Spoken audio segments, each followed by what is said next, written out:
এবার যেতে দে না আমার ছোট সোনার গায়।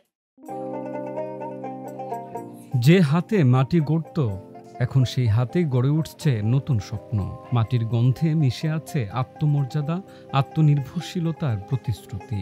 ঠাকুরগাঁওয়ের পালপাড়ায় যেন শুরু হয়েছে নতুন এক মৃৎশিল্পের নবজাগরণ, যেখানে মাটি শুধু পণ্য নয়, জীবনেরই রং। ঠাকুরগাঁও সদর উপজেলার আকছা ইউনিয়নের পালপাড়া গ্রামের প্রায় ২ শতাধিক পরিবার যুগ যুগ ধরে জড়িত মৃৎশিল্পের সঙ্গে। কিন্তু আধুনিক বাজারের প্রতিযোগিতায় কমে আসছিল তাদের পণ্যের বিক্রি। এই পরিস্থিতিতে ঐতিহ্যকে ফেরাতে মৃৎশিল্পীদের দক্ষতা উন্নয়ন, মান উন্নয়ন ও বাজারজাতকরণ বিষয়ক প্রশিক্ষণ শুরু করেছে জেলা প্রশাসন। প্রশিক্ষণার্থী শিল্পীরা এখন তৈরি করছেন আধুনিক নকশার ফুলদানি, গয়নার বাক্স, মাটির গয়নাসহ নানা পণ্য। তাদের চোখে এখন শুধু ঠাকুরগাঁও নয়, দেশের বাইরেও পণ্য বিক্রির স্বপ্ন। নতুন ডিজাইন মাল তৈরি করার জন্য যেগুলো আমরা আগে বানাই ওগুলো এখন চলে না। নতুন ডিজাইন করে তৈরি আমাদেরকে প্রশিক্ষণ শেখাচ্ছে। আমি এই ট্রেনিংয়ে কাজ করছি। আগে তো কিছুইলা জানতাম না, এখন এইলা শিখছি। দাদা বলছে এইলা কাজ করে। এই পরিস্থিতিতে ঐতিহ্যকে ফেরাতে মৃৎশিল্পীদের দক্ষতা উন্নয়ন, মান উন্নয়ন ও বাজারজাতকরণ বিষয়ে প্রশিক্ষণ শুরু করেছে জেলা প্রশাসন। উন্নতি কিছু করতে পারিনি, এখন যেটা সরকার আমাদের দিচ্ছে, খুব সুন্দর, বহুত আগাইছে এখন কাজ নিয়ে। আমি যখন থেকে আমার বয়স কম তখন থেকে আমি এই কাজ করি।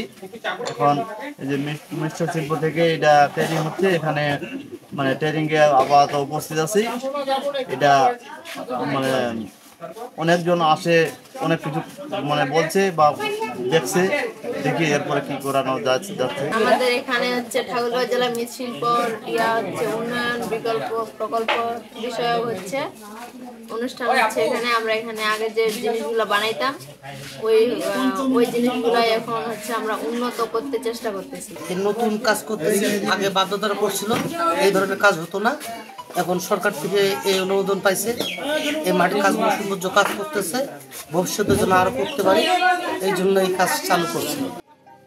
প্রশিক্ষণের সমন্বয়ক শরীফা খাতুন জানান, আগে ১০০ টাকার পণ্য এখন মান উন্নত হওয়ায় ৫০০ টাকায় বিক্রির লক্ষ্য নির্ধারণ করা হয়েছে। সরকারি বেসরকারি প্রতিষ্ঠান ভিসিক, টিটিসি এবং আড়ং-এর সহযোগিতায় বাজারজাতকরণের কাজ চলছে। হাঁড়ি, কড়াই, টব, ট্যাপা পুতুল তৈরি বর্তমানে বাজার কম থাকায় মৃৎশিল্পী তাদের দক্ষতা, যোগ্যতা এবং জীবন মান হারাতে বসেছে।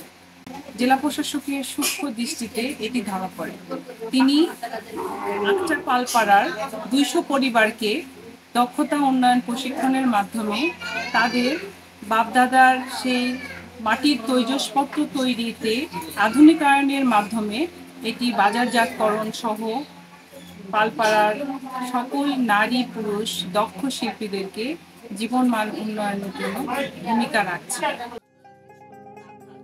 এই উদ্যোগের গুরুত্ব তুলে ধরে ঠাকুরগাঁও জেলা প্রশাসক ইসরাত ফারজানা বলেন, পহেলা বৈশাখ আর সহজাত ঐতিহ্যের প্রতিটি উৎসবের প্রাণ এই মাটির শিল্প।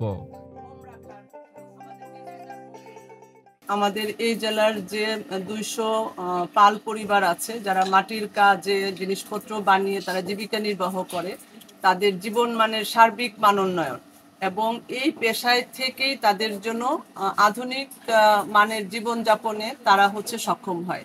দ্বিতীয়ত, আপনারা জানেন যে প্লাস্টিক পণ্য বা পরিবেশের জন্য ক্ষতিকর পণ্য আমরা বাসায় দৈনন্দিন কাজে ইউজ করে থাকি। সেই প্লাস্টিক পণ্য বা পরিবেশের জন্য ক্ষতিকর যে পণ্যগুলো আছে সেগুলোর রিপ্লেসমেন্ট হিসেবে কিভাবে আমরা মাটির পণ্যকে ইউজ করতে পারি, আমাদের মধ্যবিত্ত এবং উচ্চবিত্তের দৈনন্দিন ব্যবহার্য জিনিসে সেই জায়গাগুলো স্থান করে নিতে পারে, সেই উদ্দেশ্য থেকে আমাদের এই জেলা প্রশাসনের উদ্যোগ।